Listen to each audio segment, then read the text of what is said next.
we will discuss the topic on administrative law, natural justice, principles of natural justice, प्राकृतिक न्याय के सिद्धांत।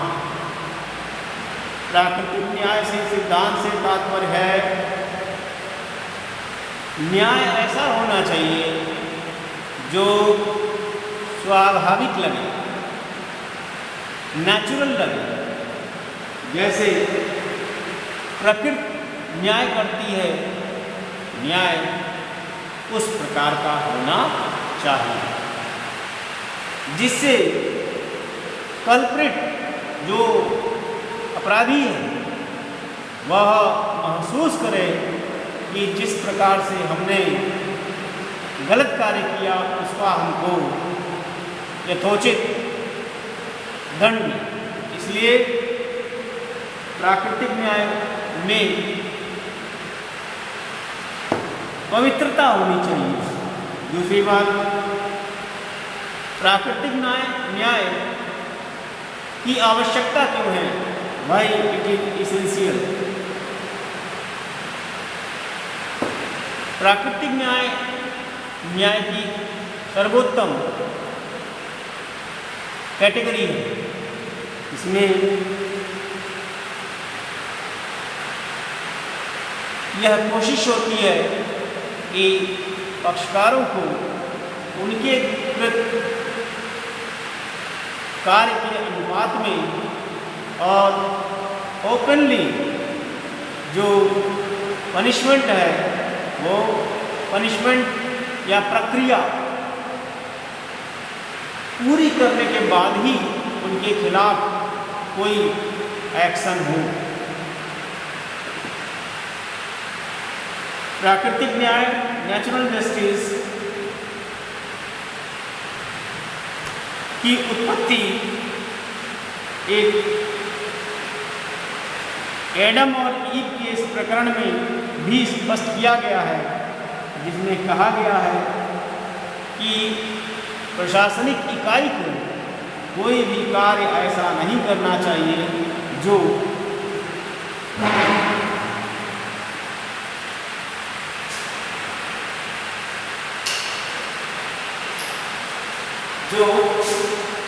कोई भी कार्य ऐसा नहीं करना चाहिए जो किसी व्यक्ति को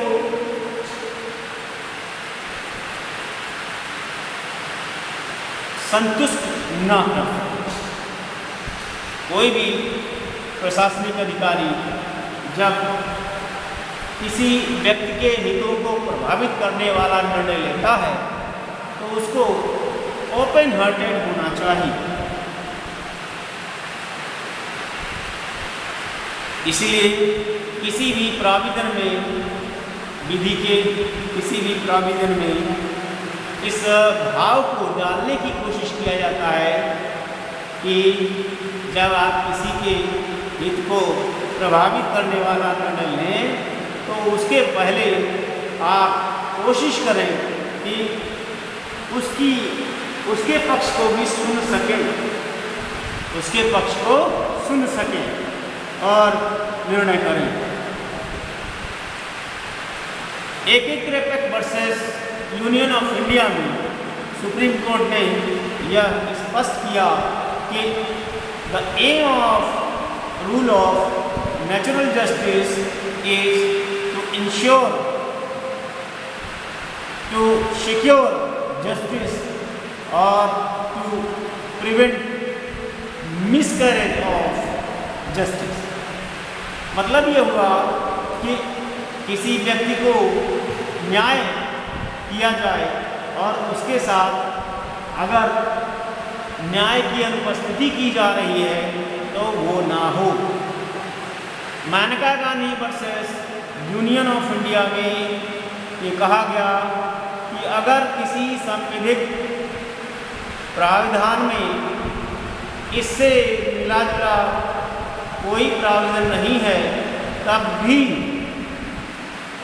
वहाँ उस व्यक्ति के विपरीत निर्णय लेते समय उसको जो उसका जस्ट, रीजनेबल और फेयर प्रोसीजर अपनाया जाए, ताकि वह व्यक्ति जिसके विरुद्ध प्रशासन न्याय निर्णय कर रहा है उसको यह फील ना हो कि मेरे साथ अन्याय, इनजस्टिस या नेचुरल जस्टिस के किसी प्रिंसिपल का उल्लंघन करके दिया गया है। अब नेक्स्ट टॉपिक है against whom natural justice can be enforced, अर्थात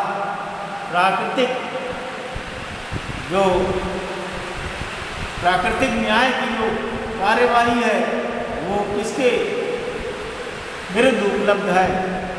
इसका उत्तर हो सकता है कि जो भी प्रशासनिक अधिकारी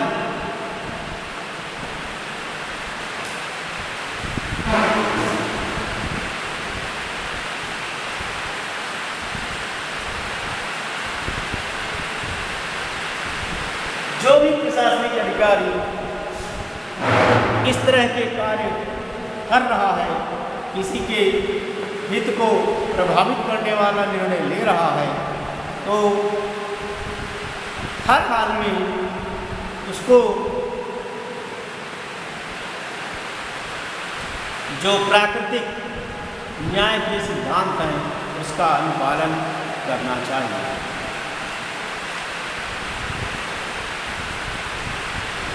अब टॉपिक बनता है कि प्रिंसिपल्स ऑफ नेचुरल जस्टिस क्या हैं।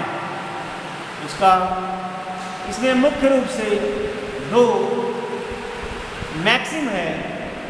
वो ये है कि nemo debet is judex in propria causa, अर्थात no person should be allowed to be judged in his own cause। एक व्यक्ति को खुद के उसके विषय के संबंध में ही उसको न्यायाधीश बना देना उचित नहीं, अर्थात प्रिंसिपल अगेंस्ट बायस, यानी पक्षपात के विरुद्ध सिद्धांत। दूसरा टॉपिक है जिसमें प्रिंसिपल्स ऑफ नेचुरल जस्टिस का अध्ययन किया जाता है, वो है आउडी अल्टेरम पार्टी, अर्थात अन्य पक्ष को भी सुनिए। Here the other side, late the other side be heard. इस प्रकार यह विषय ये कहता है कि जिस पक्षकार के विरुद्ध आप एडमिनिस्ट्रेटिव एक्शन ले रहे हैं उसको भी सुनिए और उसके बाद उसका पक्ष जानने के बाद उसको आप दंडित कर सकते हैं। बायस से तात्पर्य क्या है? पक्षपात के विरुद्ध सिद्धांत से तात्पर्य है कि प्रशासनिक अधिकारी को या किसी भी अर्ध न्यायिक अधिकारी को जब वो किसी के मामले में निर्णय ले रहा हो तो उसको प्रभावित करने वाला निर्णय लेते समय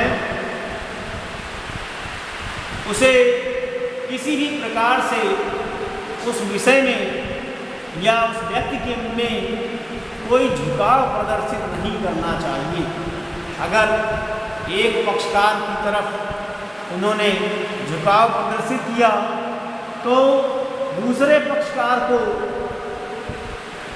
रूल ऑफ लॉ की एब्सेंसिया प्रतीत होने लगेगी, कारण कि जो व्यक्ति न्याय की कुर्सी पर बैठ रहा है वह अनुचित लाइन और लेंथ ले रहा है। तो नो मैन शैल बी जज इन हिज ओन कॉज।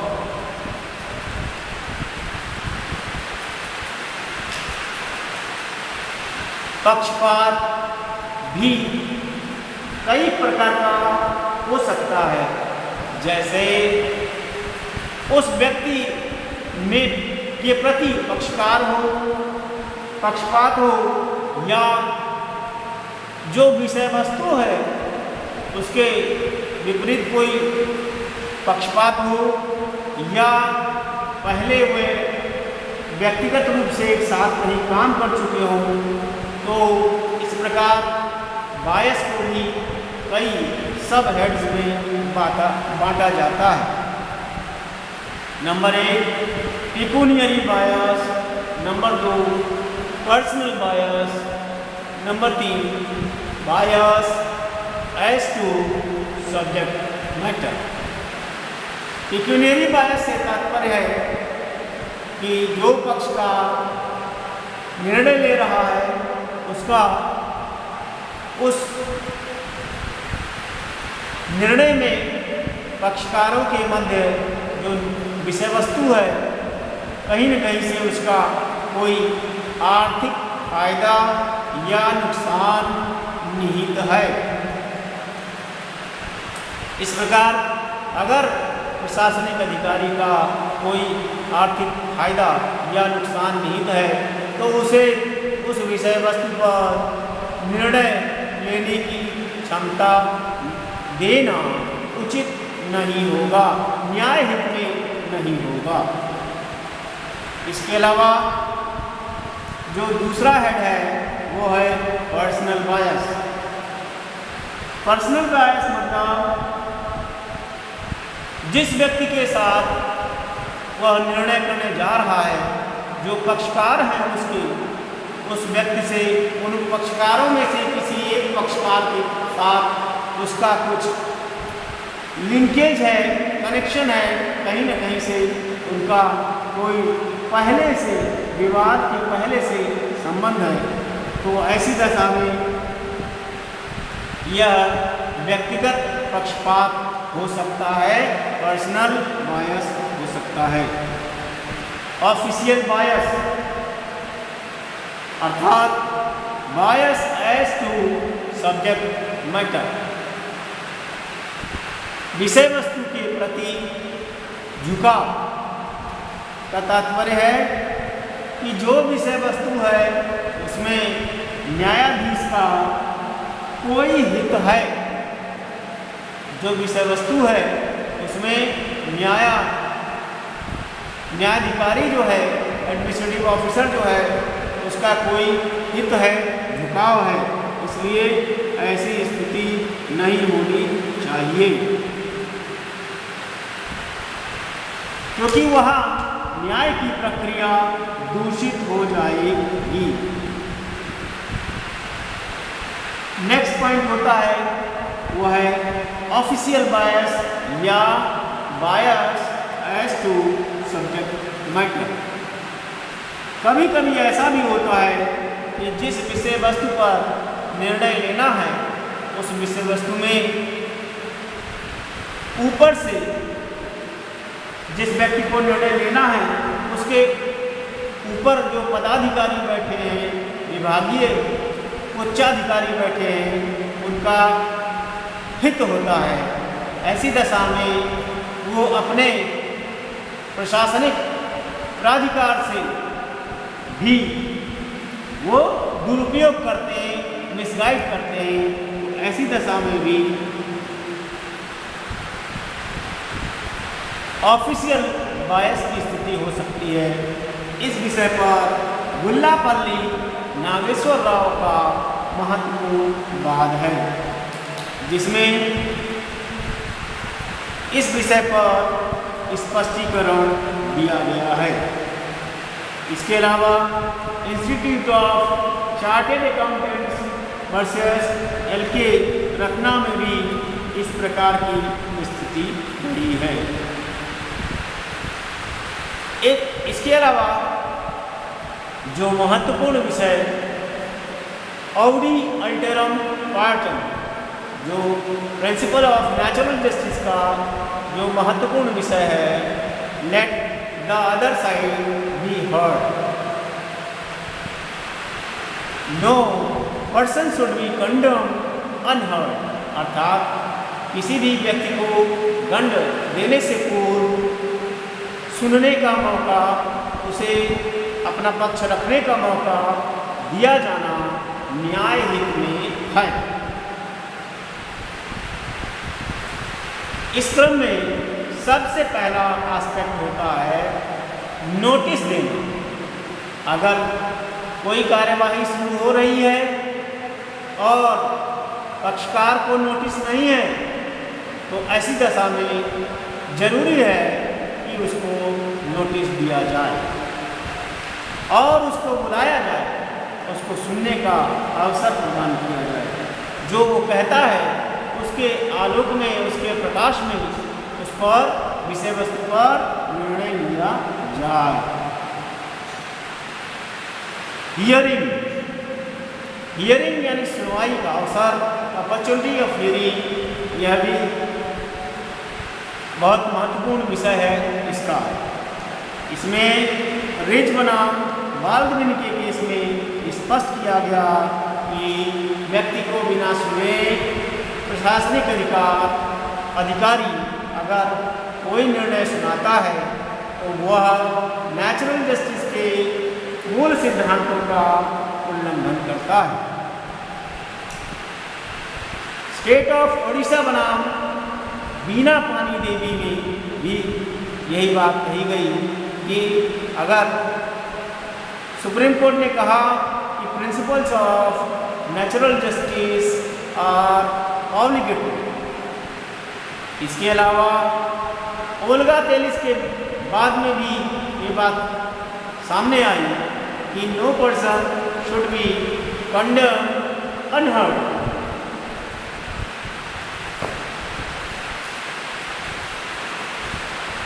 अब हियरिंग से तात्पर्य क्या लिखित सुनवाई या मौखिक सुनवाई आती है? इसका उत्तर दिया है MP industries versus Union of India में कि ओरल हियरिंग, अगर रिटन सारे मामले हों तो ओरल हियरिंग अलाउड नहीं है। इसलिए रिटन अगर मामला चल रहा है तो रिटन ही उसकी सुनवाई भी होनी चाहिए।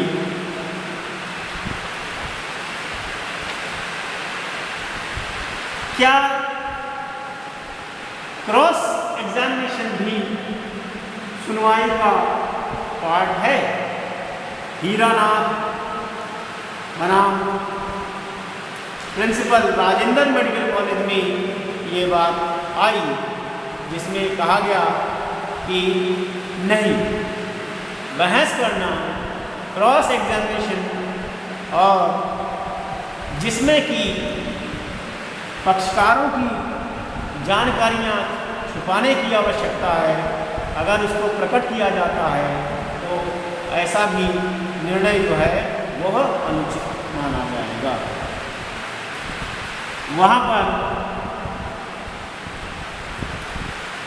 वहाँ पर पक्षकार की पहचान को गोपनीय रखा जा सकता है। नेक्स्ट हेडिंग है स्पीकिंग ऑर्डर्स। स्पीकिंग ऑर्डर का मतलब है रीजंस डिसीजन। कोई भी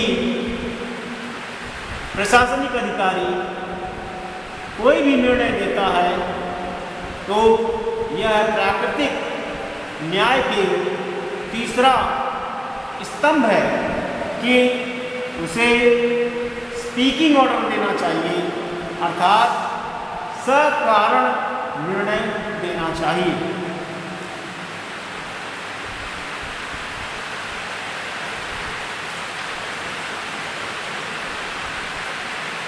इससे फायदा ये होता है कि अगर वह मामला किसी हायर पेडेस्टल पे, हायर कोर्ट पे जाता है तो ये उसका परीक्षण हो सकता है कि निचली अदालत ने बढ़िया जजमेंट दिया है या नहीं।